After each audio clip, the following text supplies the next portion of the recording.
안녕하세요. 제 말을 동네 개 짖는 소리만큼도 신경 쓰지 않으시는 어머님과 그런 어머님을 싸고드는 남편과 이혼했습니다. 지금도 그때를 생각하면 가슴이 쿵쿵 뛸 정도로 스트레스를 많이 받았어요. 이렇게 사연을 쓰는 것도 어디다 털어놓지 않으면 화병이라도 걸릴까 싶어서고요. 남편과 저는 직장에서 처음 알게 되었습니다. 저보다 2년 늦게 입사한 남편은 옆에서 보기에 일에 있어서 의욕도 넘치고 주변 사람들과 대인관계도 좋은 신입이었지요. 하지만 제가 느낀 건 딱 거기까지였고 이후로는 남편에게 큰 관심을 두지 않았네요. 제가 이욕심이 많기도 했고 애시당초 회사 내에서 연애 같은 건 안 할 작정이었습니다. 입사 당시 선배들이 말해주길 회사에서 사내 연애하는 걸 굉장히 안 좋게 생각한다며 웬만하면 남자는 밖에서 만나라고 했었거든요. 하지만 저와 달리 남편은 저에게 관심이 많았던 모양입니다.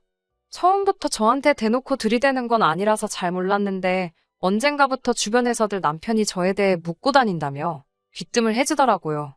그러다 제가 이직을 하게 되었고 남편도 그 소식을 들었나 봐요. 제가 마지막으로 출근을 했던 그날 옮기게 된 회사는 어디냐, 왜 이직하는 거냐 시시콜콜한 것들을 묻더니 이제 회사를 떠나는 거니까 우리 데이트해도 되지 않냐고 단도직입적으로 묻더라고요. 조금 지나치다 싶을 만큼 저돌적인 남편의 태도에 당황스러웠지만 동시에 이 남자 도대체 뭐지 싶어서 솔직히 좀 궁금했달까요? 그렇게 저희는 회사 동료가 아닌 남녀로서 데이트를 하기 시작했습니다. 남편은 자상하고 속이 깊은 사람이었기에 같이 있는 것만으로도 큰 힘이 되었습니다. 제가 너무 바빠서 자주 만나지는 못했지만 그래도 큰 다툼 없이 다른 연인들처럼 알콩달콩 예쁜 연애를 했어요. 그러다 사귄 지 1년이 되었을 무렵 남편에게 프로포즈를 받았습니다. 솔직히 말하자면 저는 그 자리에서 바로 좋다고 대답하지 못했네요. 남편을 사랑하는 마음과는 별개로 제 커리어에 대한 욕심 때문에 지금 바로 결혼을 하는 게 맞는 건지 쉽게 결정을 내릴 수가 없더라고요. 그런 저에게 남편은 실망한 기색을 보이기는커녕 든든한 울타리가 되어주겠다고 했습니다. 그리고 순진했던 저는 그 말 하나만 믿고 남편과 결국 부부의 영까지 맺었던 거지요. 결혼 전 남편과는 길다면 길고 짧다면 짧은 1년이란 시간을 함께 보냈지만 시댁 식구들을 만나지는 못했습니다. 제가 이직을 하자마자 남편과 연애를 시작했던 탓에 시댁 식구들까지 만나고 할 정신이 없었던 게 가장 큰 이유이지요. 참고로 이직을 해온 지금 직장은 동종업계에서도 5손가락 안에 들 만큼 경쟁력 있는 소위 잘 나가는 회사입니다. 그리고 저는 이곳에서 하루빨리 인정을 받아야 한다는 부담과 긴장 때문에 다른 일에는 도통 눈을 돌리지 못했고요. 그렇다 보니 본격적으로 결혼 준비를 하면서 한번 상견례 때 한번 본 게 전부입니다. 하지만 결혼식을 올리고 나서야 진작에 시부모님 되실 분도 몇 번 만나보고 어떤 집안인지 좀 살펴볼 거라는 후회가 들더군요. 저희 시댁은 제가 주변에서 보고 들은 시댁들과는 아예 차원이 달랐으니까요. 돌이켜 생각해보면 상견례 때도 어머님은 그렇게 가족 간의 협동과 화합, 공동체 정신 뭐 그런 것들을 강조하셨습니다. 그러면서 저더러 무슨 고부 갈등이네 시누이지 시네모네 그런 말도 안 되는 이야기들은 걱정하지도 신경 쓰지도 말라고 하시더군요. 이어서 말씀하시기를 시댁 식구들은 사촌들까지 포함해서 그렇게들 서로 우애가 좋답니다. 실제로 남편에게는 결혼한 사촌 형제들이 있었는데 그 배우자들끼리도 그렇게 사이가 좋다며 자매가 따로 없다고 하시대요. 솔직히 하나부터 10까지 어머님이 하시는 말을 다 믿은 건 아니지만 그래도 어머님께서 워낙 자신만만해 하셨고 어머님 옆에 앉은 남편도 진짜고 사실이라며 추임새를 넣어대는 걸 보곤 다들 서로서로 사이가 좋긴 좋은가 보다 싶더라고요. 신혼여행에서 돌아온 날이었습니다. 시부모님께 인사를 드리러 시댁에 들렸는데 어머님 아버님과 시누는 물론이고 시이모님 내외, 시숙부 내외 그리고 그분들의 자식들 죄다 모여있더라고요. 며칠 전에 결혼식에서 이미 다 인사드렸는데 왜 또 이렇게 모인 건가 싶었고 그때 어머님께서 오늘은 정말 행복한 날이라며 말문을 여셨습니다. 뭐 온갖 미사역으로 가득한 서론을 한 5분쯤 들었을까. 피곤하고 도무지 하시고자 하는 말씀이 뭔지 알 수가 없어서 답답하던 그때 어머님께서 계모임 이야기를 꺼내셨습니다. 어머님께서 말씀하신 계모임이란 매달 한 사람당 20만 원씩 걷어서 가족 간에 돈이 필요한 사람이 있으면 융통할 수 있도록 도와주기도 하고 그러는 거라 하셨지만 굳이 왜 가족 간에 금전거래를 해야 하는지 싶더라고요. 제가 만약에 돈이 필요하지 않은 사람은 안 해도 되는 거냐고 물었습니다. 그러자 어머님께선 그건 참 이기적인 거라며 말이 개모임이지 가족 회비 같은 거라고 생각하면 된답니다. 실제로 그 돈으로 가족끼리 모여 외식도 하고 여행도 다니고 그런다고요. 남편에게 이런 모임이 있다고 왜 말하지 않았냐 물으니 자기는 다른 집들도 다 이런 줄 알았답니다. 그러면서 나가보면 알겠지만 맛있는 거 먹고 놀고 쉬다 오는 거라고 진짜 재밌다대요. 하지만 제가 직접 겪어본 이 모임은 정말 거지 같았습니다. 일단 외식이 아닙니다. 어머님과 이모님께서 특히나 이 인원수가 다 나가서 사 먹으면 돈이 얼마냐며 늘 해먹기를 고집하셨는데 알고 보니 그게 저하고 사촌동서들한테 만들라는 이야기더라고요. 처음 그 일을 당한 건 시이모님 댁에서 있었던 모임에서입니다. 당연히 어디 고깃집이나 가겠거니 했는데 차로 1시간을 달려 도착한 곳이 시이모님 댁이었으니 이렇게 말해서 좀 그렇지만 20평도 안 되는 아파트에 열댓 명의 성인이 모인 상황이었습니다. 어찌나 갑갑하고 여름이었던지라 에어컨을 틀었는데도 훅훅 찌더라고요. 게다가 집이 작다 보니 부엌이라고 해봤자 음식을 조리할 공간도 마땅치가 않았는데 그럼에도 불구하고 어머님과 시이모님께서는 음식을 해먹자고 조금만 고생하면 같은 돈으로 훨씬 맛있게 먹을 수 있다면서요. 그러더니 저와 사촌동서들에게 장을 봐오라 하셨습니다. 황당했지요. 그뿐만 아니라 어머님께선 며느리 솜씨 좀 보자며 실력 발휘를 해보라 하시는 게 아니겠어요. 저는 솔직하게 말씀드렸습니다. 간단한 음식, 후라이라던가 김치찌개 정도밖에 못한다고요. 그러자 어머님께서는 가족들 모아놓고 꼴랑 그런 거나 먹자는 거냐며 시집 오면서 음식하는 것도 안 배웠냐고 사람들 앞에서 저를 나무라셨습니다. 그리고는 어쩔 수 없다는 듯 음식은 사촌동서들이 할 것이니 저에겐 설거지나 하라시대요. 어이없이 욕을 먹은 것도 서러웠지만 제가 알기로는 모두가 똑같이 20만 원씩 냈는데 왜 일하는 사람 따로 먹고 노는 사람 따로인지 납득할 수가 없었지요.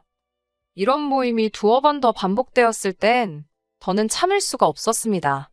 매번 패턴이 사촌동서들이 음식을 하고 저 혼자 10명도 넘는 인원이 먹어치운 그릇을 정리하는 시기였는데 진짜 너무 열받더라고요. 가뜩이나 내키지도 않는 모임인데 어거지로 끌려와 일만 한다고 생각해보세요. 참다 못한 제가 사촌동서들에게 이런 상황에 불만이 없느냐고 슬그머니 물었습니다. 두 사람이 보인 반응은 정말이지 뜻밖이었어요. 저더러 왜 그렇게 심사가 뒤틀렸냐는 식으로 저를 마치 이상한 사람 보듯이 했으니까요. 뿐만 아니라 오히려 이렇게 가족들끼리 자주 보고 하면 친해져서 좋지 않냐고 되묻기까지 했고요. 도무지 말이 통하지 않겠다 싶어서 대충 얼버무리고 대화를 끝냈습니다. 사촌동서들하고 힘을 합쳐 어떻게 집안 분위기 좀 바꿔볼랬더니 그것도 사이즈가 안 나오더군요. 이후로 3주가 채 지나지 않아 다시 모임이 잡혔고 저는 남편에게 도저히 더는 못 참겠다 했습니다. 남편은 어쩔 셈이냐 물었고 저는 원하면 당신 혼자서 다녀오라고 했어요. 나는 회사 일도 바쁘고 친정부모님 만나기도 힘든데 한 달에 한두 번은 꼭 시댁 식구들하고 어울려야 한다니 너무 스트레스라고 솔직히 털어놓았지요. 그러자 남편도 일단 알겠다며 남편이 정확히 어머님께 어떻게 전달을 했는지는 모르겠습니다만 그날 밤 어머님께서 장문에 문자를 보내셨더라고요. 제가 지금 목숨 바쳐 충성할 곳이 회사인지 시댁인지 잘 판단하라고 현명하게 처신하라는? 어이가 없었지만 몰아 대꾸한들 욕이나 먹겠다 싶어서 적당히 알겠다고 둘러댔습니다. 이후로 한동안은 평화로운 시간이었어요. 회사 일은 여전히 미친 듯이 많고 바빴지만 적어도 주말 하루는 늘어지게 잘 수 있었으니 살겠더라고요. 그 와중에도 남편은 걸핏하면 같이 안 갈 거냐 물어왔고 저는 저대로 생돈 20만 원이 나가는 게 너무 아까웠지만 이 정도는 감수해야겠다고 생각했달까요. 하지만 그 행복은 오래가지 못했습니다. 사건의 시작은 재택근무예요. 얼마 전부터 회사의 몇몇 부서가 재택근무화 되었는데 제가 소속된 부서도 그중 하나였지요. 제가 재택근무를 하게 되었다는 소식은 금세 어머님께도 들어갔던 모양입니다. 어머님께서 전에 없이 들뜬 목소리로 연락을 해오셨는데 연신 잘 됐다고 그러시더라고요. 그리고 어머님이 그토록 좋아하셨던 이유를 알게 되기까지는 오랜 시간이 걸리지 않았습니다. 제가 재택근무를 시작한 이후로 어머님께선 하루가 멀다 하고 연락을 해오셨고 걸핏하면 여기 가자 저기 가자 시댁에 오라가라. 참다 못한 제가 재택근무도 근무라고 말씀을 드렸지만 어머님은 어쨌든 집에 있는 거 아니냐며 뭐가 문제냐는 식이셨어요. 혹시 어머님께서 재택근무가 뭔지 모르시나 싶어서 저는 재택근무가 뭐고 어떻게 돌아가는 건지 조근조근 설명을 해드렸습니다만 어머님께선 그런 어려운 소리 당신은 못 알아듣겠답니다.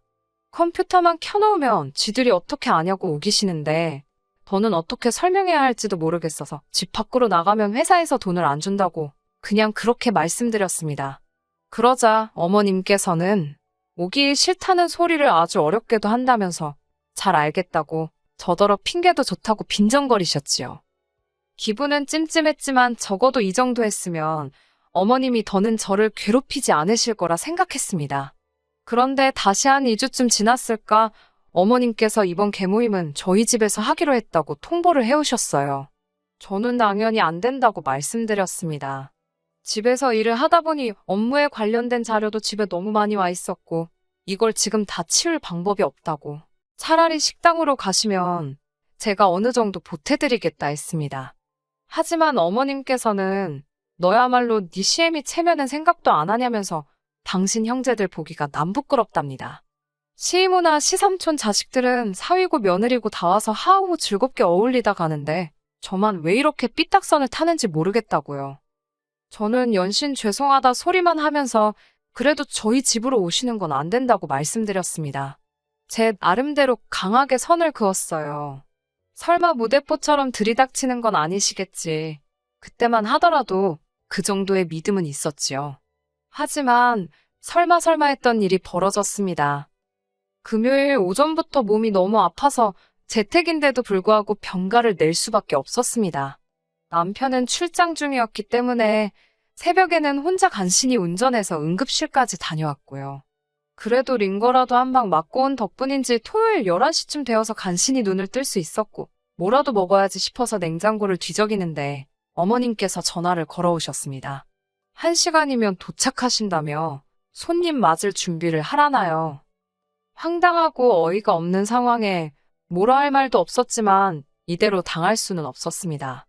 무엇보다 당신 아들도 없는데 도대체 왜 저희 집에서 모인다는 건지 이해를 할 수가 없었지요.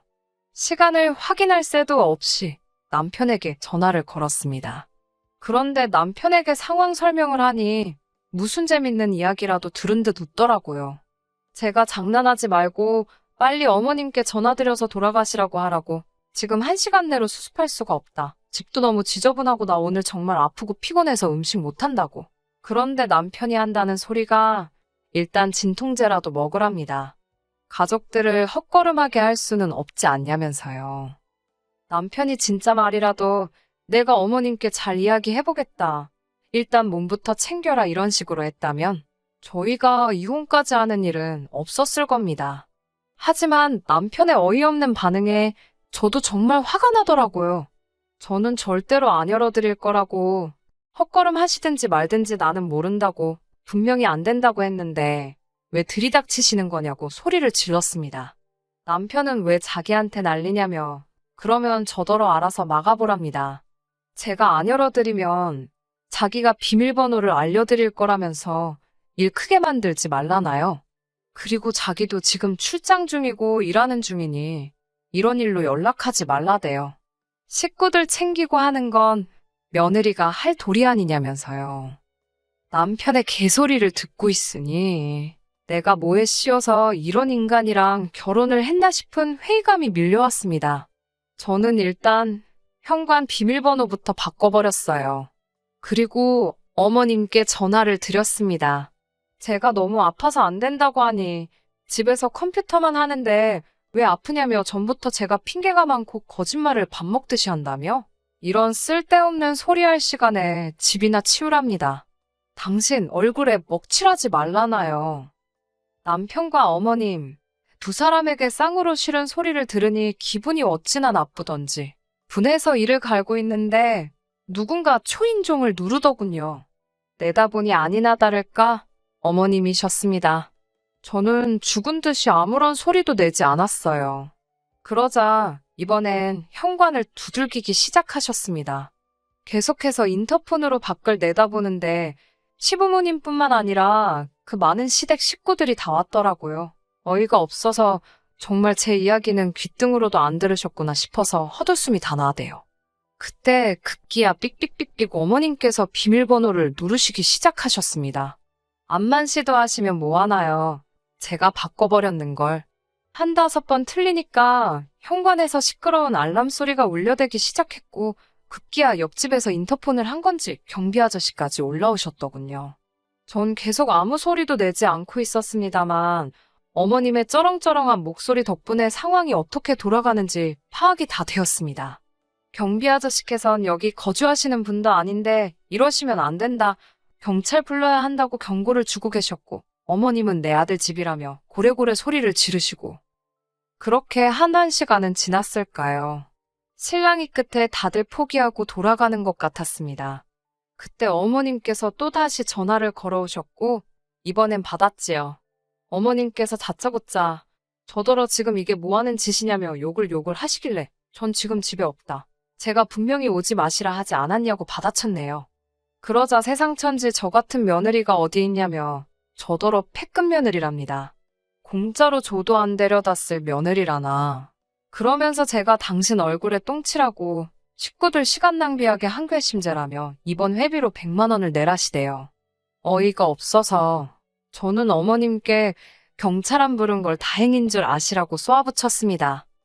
그리고 이튿날 출장에서 돌아온 남편은 이게 다 무슨 난리냐며 저에게 전후사정은 묻지도 않고 밑도 끝도 없이 제 탓을 하기 시작했어요.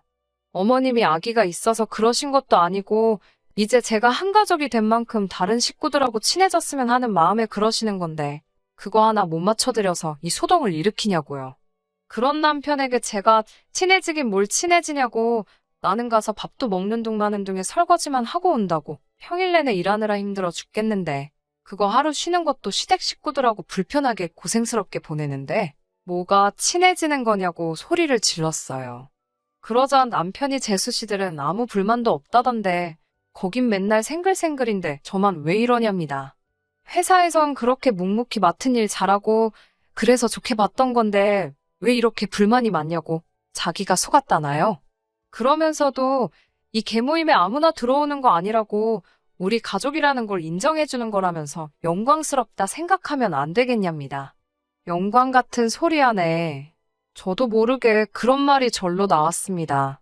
남편도 그 소리를 들었는지 저더러 지금 뭐라 한 거냐면서 개모임에 있기 싫으냐입니다. 전 싫다고, 너무 싫다고 제발 좀 빼달라고 했어요. 돈도 내기 싫다고, 돈 내고 일하고 내가 약 먹었냐고. 저도 화가 나니까 악을 쓰며 말하게 되더라고요. 남편이 한참 듣고 있더니 그럼 이혼하자입니다.